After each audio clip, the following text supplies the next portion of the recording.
ये कहानी एक लोअर मिडिल क्लास परिवार की है जो गरीबी की बुरी मार को झेल रहा था। जैसे तैसे अपनी इच्छाओं को दबाकर जिंदगी गुजारने का प्रयास किया जा रहा था। इस कहानी में मुख्य किरदार एक महिला है जिसका नाम सिद्धेश्वरी है, जो इस दुख की घड़ी में अपने परिवार को बिखरने और टूटने से रोकने का हर संभव प्रयास करती है। मूशी जी, जो सिद्धेश्वरी जी के पति हैं, उन्हें हाल ही में क्लर्क की नौकरी से निकाल दिया गया था, जिसके कारण परिवार की हालत इतनी खराब हो गई थी कि भोजन का जुगाड़ कर पाना भी असंभव सा हो गया था। सिद्धेश्वरी अपने पूरे परिवार से झूठ बोलकर उन्हें खुश करने का प्रयास करती है ताकि इस संकट भरी जिंदगी में वे हताश और निराश महसूस न करें। सिद्धेश्वरी जी के कुल 3 बेटे थे। बड़े बेटे का नाम रामचंद्र था, जो 21 साल का था। रामचंद्र पिछले ही साल कॉलेज से पास आउट होकर एक प्रिंटिंग प्रेस में अखबार छापने से पहले गलतियों को ढूंढने का काम सीख रहा था। वह एक जिम्मेदार लड़का था, लेकिन गरीबी की बुरी मार से हमेशा परेशान रहता था। सिद्धेश्वरी का दूसरा बेटा मोहन 18 साल का था और बोर्ड एग्जाम की तैयारी कर रहा था। सबसे छोटा बेटा प्रमोद, जो 6 साल का था, वह भी गरीबी के कारण कुपोषण का शिकार हो गया था। सिद्धेश्वरी जी दोपहर का खाना बनाकर अपने परिवार के लोगों का इंतजार कर रही थी। उसने कुछ रोटियां, पानी जैसी दाल और थोड़ा चने की सब्जी बनाई थी। चूल्हे की आग बुझ चुकी थी। वो सिर पर हाथ रखकर जमीन पर चलती हुई चींटियों को देख रही थी। अचानक उसे महसूस हुआ कि उसे बहुत देर से प्यास लगी हुई है। वह घड़े से एक गिलास पानी लेती है और पीने लगती है। खाली पेट पानी पीने से उसके पेट में जलन सी होती है और वह हे राम कहकर जमीन पर बैठ जाती है। फिर उसे आँख लग जाती है। आधे घंटे बाद जब उसकी आँख खुलती है, तब उसे अपने पास एक खटिया पर 6 साल का बीमार बेटा प्रमोद दिखता है, जिसके चेहरे पर कई मक्खियाँ भिनभिना रही थी। वह अपने फटे पुराने ब्लाउज को उठाती है और मक्खियों को उसके चेहरे से हटाने लगती है। फिर उसके चेहरे को उसी फटे ब्लाउज से ढक देती है और दरवाजे पर जाकर खड़ी हो जाती है। खाने के लिए अपने पति और बेटों का इंतजार करने लगती है। बाहर धूप बहुत तेज थी। तभी उसे धूप में अपना बड़ा बेटा रामचंद्र आता दिखाई देता है। वह अंदर जाती है और हाथ पैर धोने के लिए लोटे में पानी ले आती है। रामचंद्र अंदर आया। उसका चेहरा धूप से लाल हो गया था और बाल बिखरे हुए थे। वो खाना खाने के लिए वही जमीन पर बैठ गया और लेट गया। सिद्धेश्वरी जी दूर खड़ी अपने बेटे को देख रही थी, लेकिन 10 मिनट तक जब रामचंद्र हिला भी नहीं, तो वो घबराकर उसके पास गई और पुकारने लगी, बेटा उठ, खाना खा ले। खाना खाएगा कि नहीं? बड़कू उठ। लेकिन रामचंद्र ने कोई जवाब नहीं दिया। सिद्धेश्वरी जी डर गई। घबराकर उन्होंने उसके नाक के नीचे हाथ रखा और महसूस किया कि उसकी सांसें चल रही है। हाथ के स्पर्श से रामचंद्र ने आंखें खोली। पहले उसने माँ की ओर खुली नजरों से देखा, फिर अपने गंदे जूते उतारे, हाथ पैर धोए और खाना खाने बैठ गया। खाने में 2 रोटियां, एक छोटी कटोरी में पानी जैसी दाल और थोड़ी सी चने की सब्जी थी। रामचंद्र खाना खाने ही वाला था कि उसने पूछा, अम्मा, बाबूजी कहाँ हैं? अभी नहीं आए हैं क्या? सिद्धेश्वरी जी ने कहा, हाँ, वो आते ही होंगे, तू खाना खा। और मोहन? मोहन कहाँ है? देखो तो बाहर इतनी तेज धूप हो रखी है। इतनी तेज धूप में वो कहाँ है?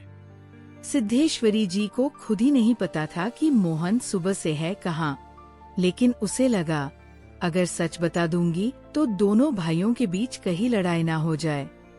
तो उन्होंने झूठ कह दिया, अरे मोहन, हाँ वो तो अपने दोस्त के घर पढ़ने गया है, बड़ा होशियार है तुम्हारा भाई। उसका दिमाग तो दिन भर पढ़ाई में ही लगा रहता है। जब देखो तब पढ़ाई और पढ़ाई। अरे दिन भर पढ़ाई की ही बात करते रहता है। रामचंद्र कुछ नहीं बोला और खाना खाने लगा। वो हर एक रोटी के टुकड़े को बड़े ही चाह से खा रहा था। थोड़ी देर बाद सिद्धेश्वरी जी ने पूछा, बेटा कहीं नौकरी मिली क्या? रामचंद्र बड़े ही रूखे आवाज में कहता है, अभी नहीं माँ, लेकिन मिल जाएगा। माँ, समय आने पर सब ठीक हो जाएगा, तो चिंता मत कर। थोड़ी देर बाद खाना खाते खाते रामचंद्र पूछा, माँ यह प्रमोद खाना खा लिया कि नहीं? सिद्धेश्वरी जी ने फिर झूठ कहा, अरे हाँ, वो तो कब का खा लिया है। वो अब कल की तरह नहीं है। अब तेरा भाई प्रमोद रोता नहीं है। वो तो समझदार हो गया है। रामचंद्र बड़े आश्चर्य से माँ की ओर देखा और फिर खाने लगा। रोटी का बस आखिरी टुकड़ा ही बचा था। तभी सिद्धेश्वरी जी बोली, बेटा मैं एक और रोटी ले आती हूँ। रामचंद्र हड़बड़ा के बोला, नहीं नहीं माँ, मैं और नहीं लूंगा। मैं तो यह भी छोड़ने वाला था। सिद्धेश्वरी जी ने कहा, अच्छा बेटा, एक तो और ले लो। रामचंद्र को पता था, अगर मैं आधी रोटी भी और ले लिया तो घर में कोई और भूखा रह जाएगा। और वो गुस्से से कहता है, माँ आप मुझे बीमार करना चाहती हो क्या?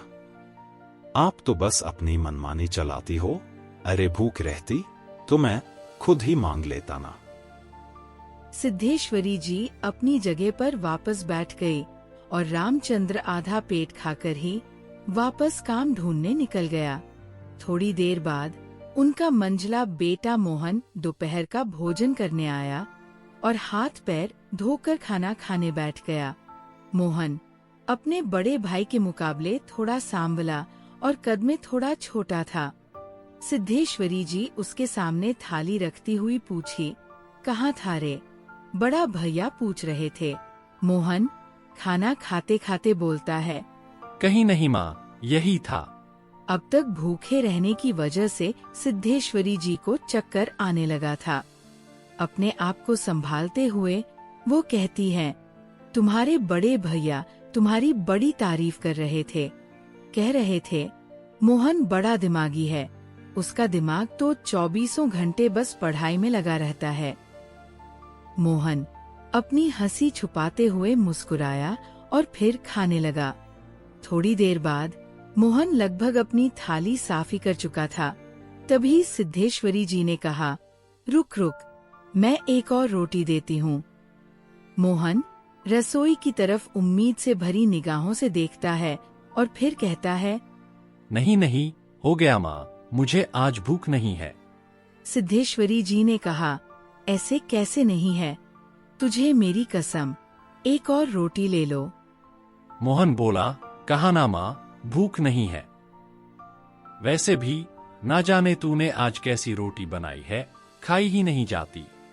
अच्छा ला, अब तूने कसम दे ही दी है तो थोड़ी सी दाल दे दे। वैसे दाल अच्छी बनी है।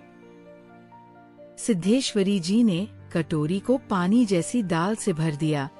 मोहन दाल पी ही रहा था कि मुंशी जी आ गए। बाबूजी को देखते ही मोहन जल्दी से दाल पीकर वहां से निकल गया। सिद्धेश्वरी जी ने मुंशी जी को भी 2 रोटी, 1 कटोरी पानी जैसी दाल और थोड़ी सी चने की सब्जी परोस दी। मुंशी जी एक एक रोटी को थोड़ा थोड़ा तोड़कर पूरे स्वाद से खाने लगे। उन्होंने पूछा, बड़का नजर नहीं आ रहा है? सिद्धेश्वरी जी की हालत धीरे धीरे खराब होती जा रही थी।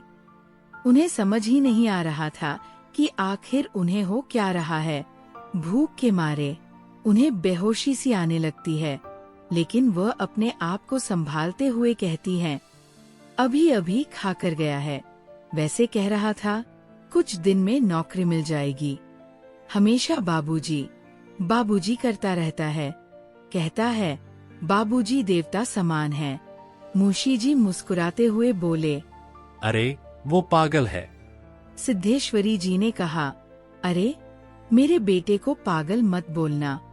हमारे तो तीनों बेटे बड़े होशियार हैं। मुंशी जी और सिद्धेश्वरी जी अपनी वर्तमान स्थिति को छुपाने के लिए एक दूसरे से इधर उधर की बातें करने लगे।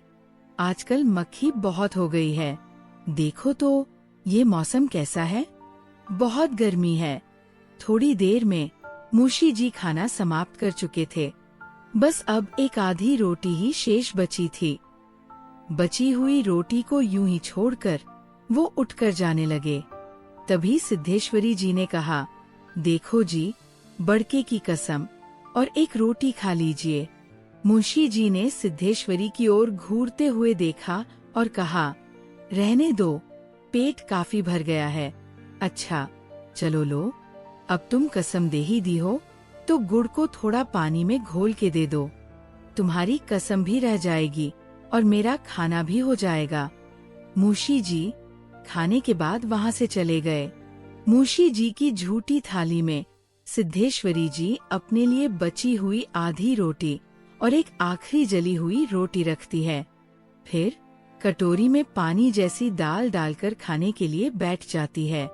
तभी उन्हें याद आता है, अभी तो प्रमोद ने खाना नहीं खाया है। वह अपनी रोटी, दाल और सब्जी को 2 बराबर हिस्सों में बांट देती है। जैसे ही वह अपने हिस्से की आधी रोटी को मुंह में डालने वाली होती है, उनकी आंखें आंसुओं से भर जाती है।